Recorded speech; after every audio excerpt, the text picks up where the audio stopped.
kuwashukuru watendaji wa manispaa waliokuwepo ndani ya Ubungo, lakini waliomeguka kutoka Kinondoni.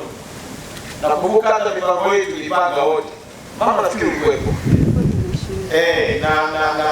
Na mainjinia walikuwepo, na ndio leo tuko ushauri mzuri kwa kufikia hatua ya kuamua kuibadilisha hii shule. Walibaki na msimamo wao. Wangeyumba nao wakayumbishwa nao na siasa utwala. Inawezekana leo wanaposige kwa nini? Shule.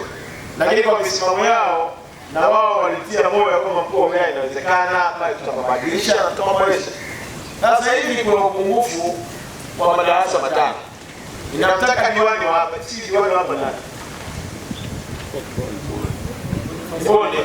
Nataka Boni naye atafute wadau wake ajenge madarasa matano, sio kutafuta wadau wa kununuliana pia. Ajenge madarasa ya matano ili tupate uhakika wa watoto watakaoanza mwakani waanze kutoka kwenye madarasa ambayo na yeye ameumia kutoka mfukoni. Sio kazi kupinga maendeleo alafu huwezi kuleta maendeleo.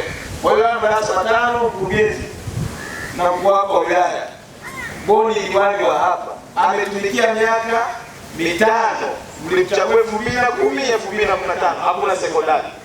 Alafu na miaka 5 mingine ambaye hataki wajanja na siasa, atafute madarasa matano tupate watoto wakae katika mazingira mazuri.